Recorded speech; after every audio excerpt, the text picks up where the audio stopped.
La institución, Centro Cristiano Gracia y Verdad presenta al ministro cristiano Müller Armindo Emilio. Una antorcha que alumbra en lugar oscuro. Segunda Pedro 1:19. La palabra de Dios en Salmo 51, verso 1. El salmista, estando en una condición bastante precaria y débil por su pecado, dijo: «Ten piedad de mí, oh Dios, conforme a tu misericordia, conforme a la multitud de tus piedades, borra mis rebeliones». La palabra piedad quiere decir benevolencia, benignidad, bondad, misericordia. En el Salmo 25, en el verso 6, dice el salmista: «Acuérdate, oh Jehová, de tus piedades y de tus misericordias que son perpetuas». Segunda Pedro, primer término, pensando en la palabra piedad, que dijimos que significa benevolencia, benignidad y bondad y misericordia. Dice el apóstol Pedro en el capítulo 1 de Segunda Pedro, versículo 3, como todas las cosas que pertenecen a la vida y a la piedad nos han sido dadas por su divino poder, mediante el conocimiento de aquel que nos llamó por su gloria y excelencia. Si hay algo que destaca la presencia salvadora de Dios, es justamente la riqueza de la palabra piedad.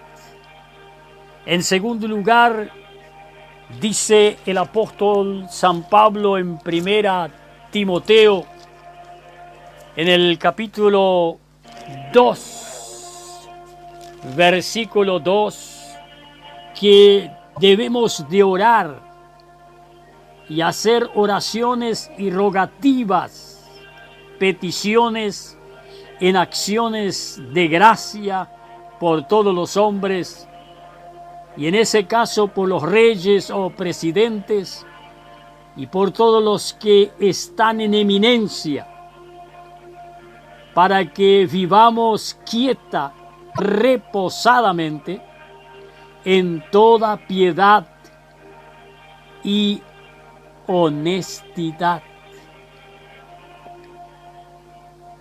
rogando por los gobernantes del país, para que la bondad de Dios, la piedad de Dios,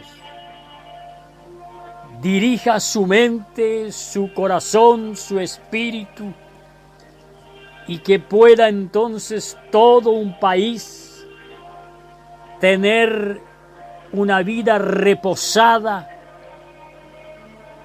en toda piedad y honestidad. Dijo esos días un hombre: ¿acaso Dios puso ese presidente? Sí, dice Romanos capítulo 7 del 1 al 7 que Dios es el que pone y el que saca, y no hay autoridad sino puesta por Dios. Leemos en 1 Timoteo capítulo 2, 10, sino con buenas obras, como corresponde a mujeres que profesan piedad, no confundiendo las obras, buenas obras, son de aquellos que ya profesan piedad, aquellos que han gustado el don de Dios, de la misericordia y compasión, y han sido rescatados del hoyo de la muerte Y ahora lo único que puede ocurrir son obras buenas, agradables de hacer bien a quienes le rodean. Por eso dice el escritor a los Hebreos en el capítulo 5, versículo 14, el tercer paso: pero el alimento sólido es para los que han alcanzado madurez, para los que por el uso tienen los sentidos ejercitados en el discernimiento del bien y del mal. Los 5 sentidos o los sentidos deben ser ejercitados para el bien, para discernir entre lo que es incorrecto y lo que es correcto. Por eso dice en cuarto lugar, 1 Timoteo 4, versículos 7 y 8, el apóstol San Pablo aconseja y dice: desecha las fábulas profanas y de viejas, ejercítate para la piedad. La piedad es una virtud de benevolencia, benignidad, bondad y misericordia. Y todo cristiano creyente en Dios por Cristo Jesús debe crecer ejercitándose a hacer el bien. Hay una palabra que encontramos en Eclesiastés capítulo 3, del 11 al 14, y resaltan 2 cosas interesantes de lo que corresponde al ser humano. Primero, de disfrutar y gozarse en todo lo que Dios le alcanza en su labor. Eso quiere decir haber vivido la bondad de Dios y reconocerlo en todos sus caminos y poder gozarse en las bendiciones. Y en segundo lugar, de hacer bien al prójimo, hacer bien los que le rodean. De la misma forma como dice la regla de oro en el Evangelio de San Mateo, capítulo 7, versículo 12. Todo lo que tú quieres que los hombres, los humanos hagan contigo, detente, hágalos tú también. Todo lo que a mí me gustaría que se haga conmigo, debo hacerlo primero, debo hacerlo también. Para eso debo ejercitarme en la piedad, que es benevolencia, benignidad, bondad y misericordia. Por eso dice el apóstol Pablo: es necesario ejercitarse y desechar todo cuento de cosas que no son fructífero. Y el versículo 8 dice: porque el ejercicio corporal para poco es provechoso. No dice para nada, es poco. ¿Para qué es? Es provechoso para la salud física mientras estamos en este mundo. Pero no es eterno, no tiene galardón eterno. Pero la piedad para todo aprovecha, pues tiene promesa en esta vida presente y en la venidera. Por eso es interesante que ejercitándonos en la piedad, ejercitándonos de hacer benevolencia con nuestro prójimo, de ser benigno, de ser bondadoso, de hacer misericordia. Y 1 Timoteo capítulo 6, en el versículo 3, dice: si alguno enseña otra cosa y no es conforme a las sanas palabras de nuestro Señor Jesucristo y a la doctrina que es conforme a la piedad. Está envanecido, no sabe nada, delira en cuestiones y contiendas de palabras de las cuales nacen envidias, pleitos, blasfemias y malas sospechas. Mucho se habla en ese tiempo entre el pentecostalismo más que nada y por ende en todos los movimientos sectarios que profesan de una u otra forma de estar conectado a Dios, que somos piadosos, que hacemos piedad, pero sobre todo la sana doctrina. Todo el mundo defiende lo que dice, pero la sana doctrina, las sanas palabras de Dios que Cristo Jesús enseñó en los evangelios, se demuestra en el ejercicio conforme a la piedad.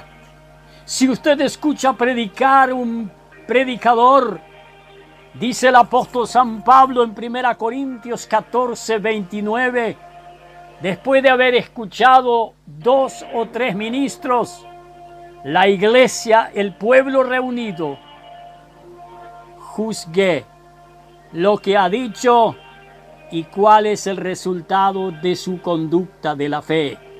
Como también añade Hebreos capítulo 13, 7. Yo no debo tragarme todo. La predicación de la palabra de Dios es según la piedad. Siempre Dios corrige en verdad, como dice Proverbios capítulo 16, 6. Pero con misericordia. Y 1 Timoteo capítulo 6, versículo 6 dice, pero gran ganancia es la piedad, acompañada de contentamiento. La piedad es de gran ganancia, pues esa piedad que yo he recibido de parte de Dios para ser salvo, dice Efesios capítulo 4, 32, así como Dios nos perdonó en Cristo, también nosotros debemos perdonar a nuestros semejantes. Y en 1 Timoteo capítulo 6, en el versículo 11, el apóstol Pablo hace severamente un consejo y dice más, tú, oh hombre de Dios, huye de estas cosas y sigue la justicia, la piedad, la fe, el amor, la paciencia, la mansedumbre. Huir de la raíz de la codicia, del amor al dinero, de la idolatría, de la inmoralidad sexual y de todo cuanto corrompe la mente, y sigue la justicia. Ha sido vestido del manto de la justicia. Dice, por lo tanto, segunda Corintios, capítulo 5, en el versículo 21, al que no conoció pecado, por nosotros lo hizo pecado, para que nosotros fuésemos hecho justicia de Dios en él. Una vez que nosotros hemos sido regenerados, renovados, nacidos de nuevo, vestidos del manto de justicia, somos justicia de Dios en Cristo. Como dice 1 Juan, capítulo 3, versículo 7, que el que es justo practica la justicia. Y acá el apóstol Pablo dice, sigue la justicia, continúe la piedad, continúe, sigue la piedad, haga benevolencia, sé benigno, sé bondadoso, haga misericordia. Y aún añade la fe. Dice Gálatas capítulo 5 versículo 6, que la fe vale la obra conforme practicada en amor. Leemos la palabra para decirle correctamente. Gálatas capítulo 5, 6. Porque en Cristo Jesús ni la circuncisión vale algo, ni la incircuncisión, sino la fe que obra por el amor. La fe que obra por el amor. Y por eso es importante seguir esa fe que obra por el amor. Efesios capítulo 6, 24 dice que el amor debe ser inalterable. El amor no es pasión, el amor no es cariño, el amor no es abrazo ni beso. El amor es dar todo para el bienestar de los demás. Así como Dios dio a su Hijo unigénito para que la humanidad sea salvo por Él, sin pedir nada de vuelta, por gracia y misericordia de Dios, somos salvos. Por lo tanto, mientras estamos en esta tierra, paciencia y mansedumbre delante de Dios, ejercitándonos en la piedad para ser útil y servir a nuestro Dios y tener un día recompensa de nuestro trabajo. Que Dios los bendiga